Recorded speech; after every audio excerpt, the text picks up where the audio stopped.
Hello and welcome to this game review and happy holidays as well. So this was a 10+0 game, and generally I would suggest avoiding such short time controls because with so little time it's impossible to play the chess that we can play, and it's impossible to see what we can and what we cannot do. We only have time to basically think about our moves a little bit, and if we only think a little bit about our moves, they will inevitably not be very good. So instead, I would suggest playing a minimum time control of 15 plus 10, but I would suggest playing even longer ones, for example, with 30 minutes, 20-second increment, to feel what actual chess really is. As in these games, we only have time for a short blunder check. So let's take a look, and we will focus on the blunder checks and where the blunders happened. So the opening went kind of smoothly. Black developed pieces, very good. And at this point, with d4 and d5 openings, what we must understand, both sides must use their c-pawns. This is the way to start active play in the center. Both sides must use their c-pawns either to defend or to attack, similar to black. So white is doing some kind of nonsense, putting the pieces in front of the c-pawn, which is not a good idea. So at some point, black should just play c5 to exchange a side pawn for a center pawn, which would be strategically good, because then eventually black could play e5. So knight c6, so this is kind of the problem. This makes the same mistake as white, putting the piece in front of the c-pawn. Instead, c5, and then knight c6. This should be preferred. And for example, here after castles, knight c6, it's not clear how white is supposed to develop here. And black can eventually open the c file. They can also put a knight on e4. Black is doing extremely well. So instead, knight c6, a3, knight e7. So again, black doesn't kind of see the correct plan. And the correct plan is again to try to play c5, also forcing moves when we should always be trying to go forward if possible. And knight e4 improves the knight. Now the knight is in the center, also attacks the queen will have to move. And we have not lost time because we attacked the queen, so we improved the knight for free. So if we can do this, we usually should do that. Instead, knight e7. Now, white offers an exchange, and this is an instructive moment because we have the option of either trading a knight for a bishop or a bishop for a bishop.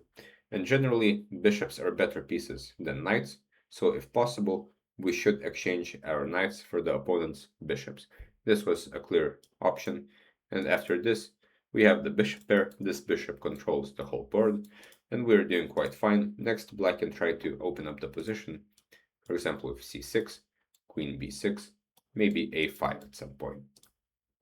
Okay, bishop b4, now knight b6, but again, black must move the knight away from the square and probably use his c-pawn, probably to c6. The queen can get developed, and the position is fine.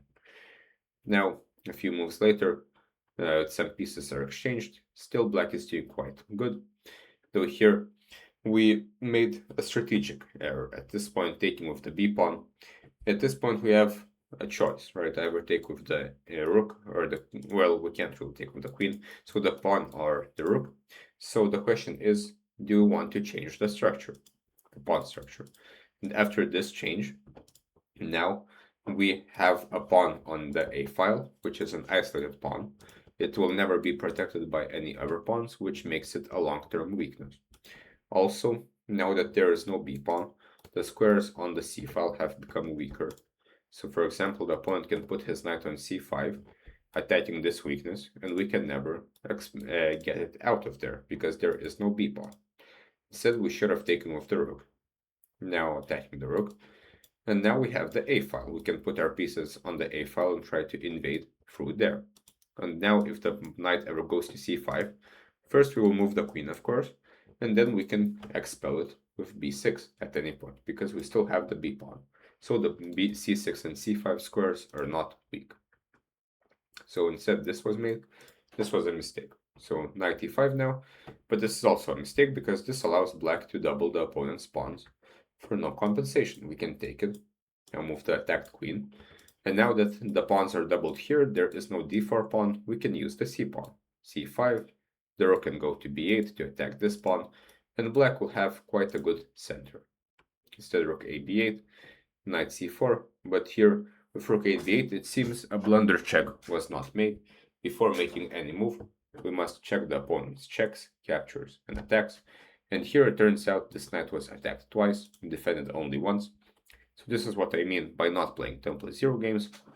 It's not really chess if we're blundering stuff in one move, so this should be our priority.